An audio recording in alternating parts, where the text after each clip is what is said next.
Alors, je m'appelle Audrey, donc de ce que je me souviens, j'ai toujours été passionnée d'images fixes. Donc, c'était pour moi une évidence de poursuivre mes études dans cette voie-là.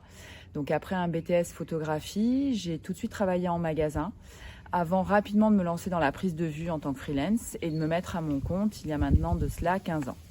Mon entreprise, à ses débuts, avait une activité principalement saisonnière et que du reportage.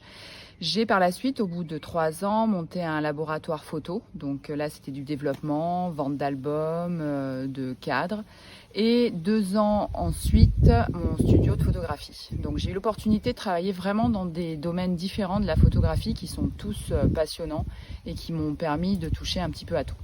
Aujourd'hui, les nouvelles technologies ont changé le mode de consommation et les besoins des clients. Donc je travaille uniquement en reportage, à l'extérieur, que ce soit pour du professionnel ou du particulier. Particulier, je me déplace à leur domicile, ou professionnel, ça va être de l'événementiel, donc je vais sur site.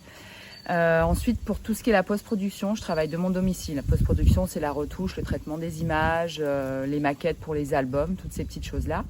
J'ai aussi une borne à selfie, un photobooth que je mets en place, pareil, sur des mariages, des anniversaires, lancement de produits, fêtes d'entreprise. Alors la réponse est assez simple, je suis passée d'un métier à plusieurs métiers. Alors pour résumer, j'étais photographe, donc photographe en prise de vue, donc je réalisais mon reportage, j'allais ensuite au laboratoire où les laborantins développaient notre pellicule, faisaient les retouches nécessaires, les graphistes faisaient les montages, voilà, chacun avait son métier. Aujourd'hui, avec le numérique, on nous demande de faire la prise de vue, donc ça, je garde mon métier de base, mais aussi tout ce qui est le laboratoire, donc tout ce qui est la post-production sur les ordinateurs, avec les logiciels, tout ce qui va être les maquettes, donc un boulot de graphiste aussi. Donc on est passé de 1 à 3, 4 métiers supplémentaires à côté. À vrai dire, chaque prise de vue ou événement pour moi est un challenge.